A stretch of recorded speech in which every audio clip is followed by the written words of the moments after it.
तो जय दोस्तों, वेलकम बैक। तो गाइस, आज की इस वीडियो में हम बात करने वाले हैं रैम कैश के बारे में। और रैम कैश के ऊपर मैंने कई सारी वीडियोस देखी यूट्यूब पे जिसमें लोगों ने रिकमेंड किया कि आप इंस्टेंटली बूस्ट करिए रैम कैश को क्लियर करके। तो क्या ये वाकई में सच है? रैम कैश एग्जैक्टली होता क्या है और क्या आपको रैम कैश क्लियर करना चाहिए कि नहीं करना चाहिए? तो चलिए सबसे पहले समझते हैं कि रैम कैश होता क्या है।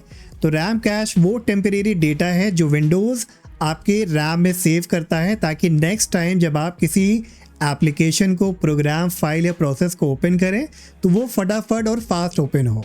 अब इसको इस तरह से समझिए कि अगर बिना कैश के विंडोज़ किसी फाइल को ओपन करता है तो वो बार बार हार्ड ड्राइव से या आपके एसएसडी से डेटा को फैच करेगा तो आपको जाके डिस्प्ले करेगा उसका रिजल्ट। और ये जो प्रोसेस होगा थोड़ा सा टाइम टेकिंग हो जाएगा, मतलब स्लोअर होगा। लेकिन अगर यही वो कैश डेटा के साथ आपको रिजल्ट शो करेगा तो उसे बार बार ज़रूरत नहीं है एसएसडी से या हार्ड ड्राइव से डेटा फैच करने की। तो मतलब रैम कैश के साथ डेटा आपका ज़्यादा फास्ट लोड होगा।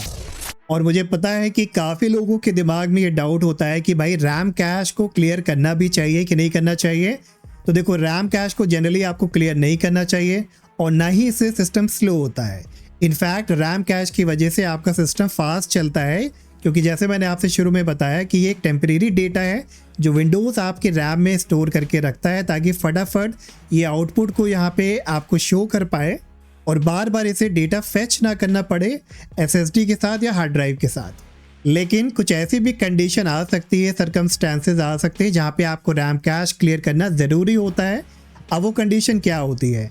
देखो, कई बार ऐसा होता है कि आप मल्टीपल ब्राउज़र टैब पे काम कर रहे हो, आपने बहुत सारी एप्लीकेशन एक बार में ओपन कर रखी है, आप गेमिंग भी कर रहे हो, आप रिकॉर्डिंग भी कर रहे हो या कोई हैवी एप्लीकेशन पे काम कर रहे हो, वीडियो एडिटिंग एप्लीकेशन पे काम कर रहे हो। तो उस टाइम क्या होता है कि जो रैम यूटिलाइजेशन है वो आपका बहुत ज़्यादा बढ़ जाता है। तो कहीं ना कहीं से मेमोरी बहुत कम बचती है और ऐसे में आपका कंप्यूटर लैग करने लगता है, फ्रीज करने लगता है और स्टटर करने लगता है। तो ऐसी सिचुएशन में आप रैम कैश को बिल्कुल क्लियर कर सकते हैं और ऐसे में क्लियर करने से आपको बेनिफिट भी मिलेगा। जो लैगिंग, स्टटरिंग आपको देखने को मिल रही थी वो आपकी रिजॉल्व हो जाएगी। तो अगर मैं इसे आपको और सिंपल शब्दों में समझाऊं तो देखिए, 3 सिनेरियो हो सकते हैं जो आपको दिमाग में रखने हैं। नंबर 1, अगर आपका सिस्टम सडनली स्लो चलने लगता है, मल्टीपल एप्लीकेशन पे काम करने पे लैग करने लगता है तो आप क्लियर कर सकते हो। आप गेमिंग कर रहे हो या कोई वीडियो एडिटिंग एप्लीकेशन पे काम कर रहे हो और अचानक से आपका गेम, आपकी जो वीडियो एडिटिंग एप्लीकेशन है या कोई सिमिलर हैवी एप्लीकेशन लैग करने लगती है, तो ऐसे में भी आप रैम कैश को क्लियर कर सकते हैं। और नंबर 3, कई बार ऐसा भी होता है कि आपने अपने कंप्यूटर से बहुत तरह के वायरस को रिमूव किया, मैलवेयर रिमूवल टूल यूज़ आपने किया, लाइक हिटमैन प्रो है, मैलवेयर बाइट टूल है। तो अगर आप क्लीन अप करते हो अपने कंप्यूटर का तो उसके बाद भी रिकमेंडेड है कि आप अपने रैम कैश को ज़रूर से क्लियर करिए। तो ये 3 मोटा माटी आपके सजेशंस हैं, जो आपके रिकमेंडेशन हैं कि इसके बाद आपको हमेशा से रैम कैश को क्लियर करना है। तो वैसी मिथ में आप बिल्कुल मत रहिएगा कि आपका सिस्टम फर्स्ट क्लास चल रहा है और आपको लगेगा कि लो रैम कैश को क्लियर कर देते हैं तो और ज़्यादा सिस्टम आपका बूस्ट हो जाएगा। ये बिल्कुल मिथ है। रैम कैश को क्लियर करने के बाद हो सकता है थोड़ी देर के लिए आपका सिस्टम स्लो भी चले, क्योंकि दोबारा से विंडोज़ आपकी एक टेम्परेरी डेटा जनरेट करेगा रैम में और इस प्रोसीजर में थोड़ा सा टाइम लग सकता है। लेकिन 3 जो मैंने आपको सिनेरियो बताए हैं, ऐसे टाइम पे आप रैम कैश को क्लियर करके लैगिंग, फ्रीजिंग जैसी प्रॉब्लम को बिल्कुल ठीक कर सकते हैं। तो चलिए अब मैं आपको दिखाता हूँ कि रैम कैश को कैसे फाइंड आउट करना है कि आपके डिवाइस में कितना रैम कैश है और इसको क्लियर कैसे करना है। अब रैम के कैश को फाइंड आउट करने के लिए अपने विंडोज़ 10 और 11 में आपको टास्क बार पे राइट क्लिक करना है, टास्क मैनेजर चूज़ करना है। टास्क मैनेजर ओपन होगा, लेफ्ट हैंड साइड में आपको क्लिक करना है परफॉर्मेंस पे और फिर क्लिक करना है मेमोरी सेक्शन पे और इधर राइट हैंड कॉर्नर पे आप देखोगे कि आपका जो कैश होगा वो आपको शो करेगा। जैसे मेरे एंड पे क्या दिखा रहा है, 4.4 गीगाबाइट।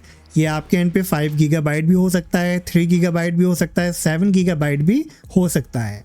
तो चलिए अब मान लेते हैं कि आपके पास ऐसी सिचुएशन आई कि आप मल्टीपल ब्राउज़र टैब पे काम कर रहे हो या मल्टीपल एप्लीकेशन पे काम कर रहे हो और या अचानक आपका सिस्टम फ्रीज करने लगा, लैग करने लगा। तो इसे क्लियर कैसे करना है? एक मेथड तो ये है कि आप सिस्टम को रीस्टार्ट भी करा सकते हैं।